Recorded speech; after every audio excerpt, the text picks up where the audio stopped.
যেনেধৰণে অন্যান্য জাতি জনগোষ্ঠীসমূহৰ লগতে সমানে সকলো দিশতে আগবাঢ়ি যাব লাগিছিলে, কিন্তু আমি বিভিন্ন কাৰণত বা অন্যান্য ব্যক্তিগত কাৰণত আমি আমাৰ জাতিটো সকলো দিশতে আগবাঢ়িব পৰা নাই। আৰু আমি 1925 চনতে চুতীয়া জাতিৰ সন্মিলন জন্ম হোৱা সংগঠনটোৱে চুতীয়া জাতিৰ বিভিন্ন ন্যায্য প্ৰাপ্যৰ দাবীত ধাৰাবাহিকভাৱে গণতান্ত্ৰিক সংগ্ৰাম চলাই অহা হৈছে। বিভিন্ন সময়ত চৰকাৰৰ লগত আলোচনা হৈছে, বিভিন্ন সময়ত তেওঁলোকে আমাক প্ৰতিশ্ৰুতি প্ৰদান কৰিছে, কিন্তু বৰ্তমান সময়লৈকে আমি আমাৰ যিখিনি প্ৰাপ্য সেই প্ৰাপ্যখিনি আমি চৰকাৰৰ পৰা এতিয়ালৈকে পোৱা নাই। সেয়েহে আজি আমি সংবাদ আজি ইয়াত ল'বলৈ বাধ্য হৈছোঁ। বিশেষকৈ আমি সংবাদ মেলখনত আমি কেইটামান দাবী আপোনালোকৰ জৰিয়তে চৰকাৰৰ দৃষ্টিগোচৰ কৰিব বিচাৰিছোঁ। এই দাবীকেইটা হৈছে চুতীয়া জাতিৰ দীৰ্ঘদিনীয়া দাবী অনুসূচিত জনজাতিকৰণৰ মৰ্যাদা অসম তথা ভাৰত চৰকাৰে আমাক অতি শীঘ্ৰে প্ৰদান কৰক। আৰু 2 নম্বৰ হৈছে চুতীয়া জাতিৰ অনুসূচিত জনজাতিক মৰ্যাদাৰ নিদিয়ালৈকে জনগোষ্ঠীটোক বৃহৎ পৰিমাণৰ আৰ্থিক পেকেজসহ স্বায়ত্ব শাসন প্ৰদান কৰক। 3 নম্বৰ দাবী হৈছে ভাৰতবৰ্ষৰ স্বাধীনতা কালৰ পৰা বৰ্তমান সময়লৈকে চুতীয়া জাতিৰ এজন প্ৰতিনিধি কোনো এটা ৰাষ্ট্ৰীয় বা আঞ্চলিক ৰাজনৈতিক দলে লোকসভা তথা ৰাজ্যসভালৈ নিৰ্বাচন কৰাৰ ব্যৱস্থা গ্ৰহণ কৰা নাই। ইয়াৰ বাবে বৰ্তমান সময়ত জাতিটোৰ ৰাজনৈতিকভাৱে পিছ পৰি থকাৰ লগতে আমাৰ বিভিন্ন সমস্যাসমূহ কেন্দ্ৰীয় চৰকাৰৰ ওচৰত উপস্থাপন কৰা আৰু আমাৰ সমস্যাসমূহৰ সমাধানৰ দিশ আজিলৈকে দেখা পোৱা নাই। অসমৰ বৃহৎ জনজাতিক প্ৰতিনিধিত্ব কৰা চুতীয়াসকল জন্মভূমিতে সকলো দিশতে আজি অৱহেলিত হোৱাৰ লগতে ৰাজনৈতিক দিশত ন্যায্য প্ৰাপ্তিৰ পৰা বঞ্চিত হৈ থাকিব লগা হৈছে। সেয়ে বৰ্তমান সময়ত খালী হৈ থকা ৰাজ্যসভাৰ 1খন আসন আৰু পৰৱৰ্তী দিনত খালী হ'ব লগা 2খন আসনৰ মুঠ 3খন আসনৰ ভিতৰত 1খন আসন বৰ্তমান ভাৰত চৰকাৰ তথা অসম চৰকাৰৰ শাসনাধিষ্ঠ চৰকাৰ তথা ৰাজনৈতিক দলে চুতীয়া জনগোষ্ঠী এজন উপযুক্ত যোগ্য ব্যক্তিক নিৰ্বাচন কৰিব বুলি আমি দাবী জনালোঁ।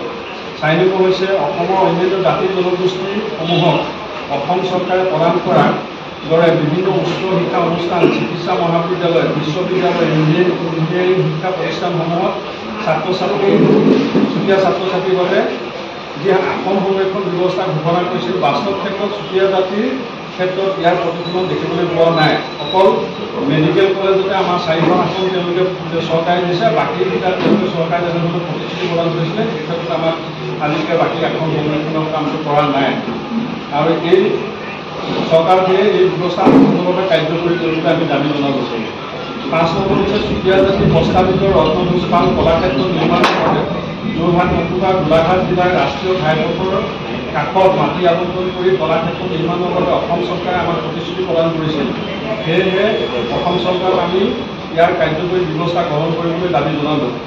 6 নম্বৰ হৈছে অসমৰ বিভিন্ন প্ৰান্তৰ লগতে অৰুণাচল আৰু বিভিন্ন ৰাজ্যত বিচৰিত হৈ থকা চুতীয়া জাতিৰ পৌৰাণিক কীৰ্তিচিহ্নসমূহ সংৰক্ষণ, সংবৰ্ধন আৰু ভগ্নাংশ পুনৰ নিৰ্মাণৰ বাবে ইতিমধ্যে অসম চৰকাৰে আমাক বহুবাৰ প্ৰতিশ্ৰুতি প্ৰদান কৰিছে যদিও বৰ্তমান সময়লৈকে অসম চৰকাৰে ইয়াৰ কাৰ্য ব্যৱস্থা গ্ৰহণ কৰা নাই। সেয়ে অসম চৰকাৰক ইয়াৰ কাৰ্য ব্যৱস্থা গ্ৰহণ কৰিবলৈ আমি দাবী জনালোঁ। 7 নম্বৰ হৈছে চুতীয়া জাতিৰ সৰ্বাংগীন উন্নয়নৰ বাবে আমি অসম চৰকাৰৰ ওচৰত এককালীনভাৱে 1000 কোটি টকা আৰ্থিক অনুদান বিচাৰি সকলো চুতীয়া জাতিৰ সন্মিলন অসমে ইতিমধ্যে আবেদন জনাইছিলোঁ, কিন্তু বৰ্তমান সময়লৈকে চৰকাৰে ইয়াৰ কাৰ্যকৰী ব্যৱস্থা গ্ৰহণ নকৰিলে। সেয়ে আমি অসম চৰকাৰে ইয়াৰ ব্যৱস্থা গ্ৰহণ কৰিবলৈ দাবী জনালোঁ। 8 নম্বৰ হৈছে চুতীয়াৰ ৰজা বীৰপালৰ নামত অসম চৰকাৰে মাননীয় মুখ্যমন্ত্ৰী মহোদয়ে বীৰপাল ক্ৰীড়া প্ৰকল্প নিৰ্মাণৰ বাবে চৰকাৰীভাৱে যি উদ্যোগ গ্ৰহণ কৰিছে তাৰ বাবে আমি চুতীয়া জাতি সন্মিলন অসমে মুখ্যমন্ত্ৰী মহোদয়ক কৃতজ্ঞতা তথা ধন্যবাদ জ্ঞাপন কৰিছোঁ। আশা ৰাখিছোঁ এই প্ৰকল্পটি অতি কম দিনৰ ভিতৰত নিৰ্মাণ কাৰ্য সম্পূৰ্ণ কৰি জনগোষ্ঠীটোৰ দীৰ্ঘদিনীয়া দাবী পূৰণ কৰিব। আমি বিশেষকৈ এই দাবীকেইটাৰ ওপৰতে আজি আমাৰ কি সিদ্ধান্ত কৰা হৈছে এই কথাকেইটাও আপোনালোকক আমি অৱগত কৰাই দিব বিচাৰিছোঁ যে যি এতিয়া আসন ৰাজ্যসভাৰ আসন মানে মুকলি হ'ব, এই তাত আমাৰ এটা মূল দাবী আছে, তাত আমাৰ এজন চুতীয়া জনগোষ্ঠীৰ প্ৰতিনিধি তাতে পঠাব লাগে। যিহেতু অতৰ দিনলৈকে নাই, আমাৰ সম্পাদক ডাঙৰীয়া কৰিছে, তেওঁলোকে দিয়া নাই স্বাধীনতাৰ পৰা এতিয়ালৈকে। গতিকে এইবোৰ আমাৰ মূল দাবী হ'ব, আৰু এইটোৱে আমি আশা এটা কৰি আছোঁ যে আমি তাত সফলতা পাম, আৰু এইখন চৰকাৰে আমাক সেইটো মৰ্যাদা প্ৰদান কৰিব। যদি নিদিয়ে, যোৱাকালি এক্সিকিউটিভ আমাৰ সিদ্ধান্ত হৈছে যে ইতিমধ্যে আঞ্চলিক ৰাজনৈতিক দল যথেষ্ট গঠন হৈছে, অসমত গম পাইছে পৰিস্থিতি সাপেক্ষে। গতিকে আমাৰ জাতিটোক সামাজিক আৰু অৰ্থনৈতিক আৰু ৰাজনৈতিকভাৱে সকলো ক্ষেত্ৰত আগুৱাই নিয়াৰ ক্ষেত্ৰত আমি অনুভৱ কৰিছোঁ, আমাৰ জাতিটোৱে অনুভৱ কৰিছে যে আমাকো এটা সুকীয়া ৰাজনৈতিক দল আমাৰ প্ৰয়োজন আছে। আৰু তাৰ বাবেই যোৱাকালি কাৰ্যনিৰ্বাহকে আমাৰ কেন্দ্ৰীয় কাৰ্যনিৰ্বাহকৰ আমাৰ 3জন ব্যক্তি আৰু অসমৰ বিভিন্ন শিক্ষা প্ৰতিষ্ঠান বা ইণ্টেলেকচুৱেল ব্যক্তিসকলক কিছু ব্যক্তিক লগত লৈ পৰৱৰ্তী সময়ত আমি এই ৰাজ্যসভা আসনত যদি কেনেবাকৈ আমি বিচলিত হওঁ বা আমাক বঞ্চিত কৰা যায়, তেতিয়া পঞ্চায়ত নিৰ্বাচন হ'ব। কিন্তু নৱেম্বৰ ডিচেম্বৰৰ ভিতৰত পঞ্চায়ত নিৰ্বাচন হ'ব। হয়তো পঞ্চায়ত নিৰ্বাচনৰ প্ৰাক মুহূৰ্ততে আমাৰ সুকীয়া আমাৰ ৰাজনৈতিক মঞ্চ আমি আপোনালোকে দেখি পাবলৈ পাব, আৰু তাৰ কাৰণে আমাৰ এটা প্ৰক্ৰিয়া কিন্তু চলিছে। দেখিবলৈ পোৱা যায় অন্নখন কাৰ্যসূচী আছিলে আপোনালোকে জানে, আৰু এটা অনিৰ্দিষ্টকালীন অন্নখন কাৰ্যসূচী লৈছিল। সেইটো আমাৰ এই নিৰ্বাচনৰ প্ৰাক মুহূৰ্তত লোৱা হৈছিল, আৰু সেই অন্নখনৰ স্থলীত গৈ কেবিনেট মন্ত্ৰী চৰ্দাৰ পীযুষ হাজৰিকাদেৱে তেখেতে মুখ্যমন্ত্ৰীৰ প্ৰতিনিধি হিচাপে তাতে অংশগ্ৰহণ কৰি আমাৰ অন্নখনকাৰীসকলৰ এটা প্ৰতিশ্ৰুতি প্ৰদান কৰিছিল যে যিহেতু কোড অফ কণ্ডাক্ট চলি আছিল, সেই সময়ত চলাৰ প্ৰক্ৰিয়াত আছিল, গতিকে সেই সময়ত মুখ্যমন্ত্ৰীৰ লগত আমাৰ সমস্যাবিলাকক লৈ কোনো আলোচনা কৰাৰ কোনো স্থল বা মানে সুবিধা নাছিল। গতিকে লৈ কোড অফ কণ্ডাক্ট উঠাৰ পাছতেই সেই ব্যৱস্থাটো কৰিব। কিন্তু আপোনালোকে গম পাইছে যে আমাৰ ৰিজাল্ট ইতিমধ্যে হৈ গৈছে, চৰকাৰ গঠন হৈছে, আমি নতুন চৰকাৰক এনডিএ চৰকাৰক আমি স্বাগতম জনাইছোঁ, আৰু তেখেতলোকৰ প্ৰতিশ্ৰুতিসমূহ পালন কৰিবৰ কাৰণে পুনৰবাৰ আহ্বান জনাইছোঁ, আৰু কৰাই দিছোঁ কথাকেইটা এই মানে প্ৰেছ মিটৰ জৰিয়তে।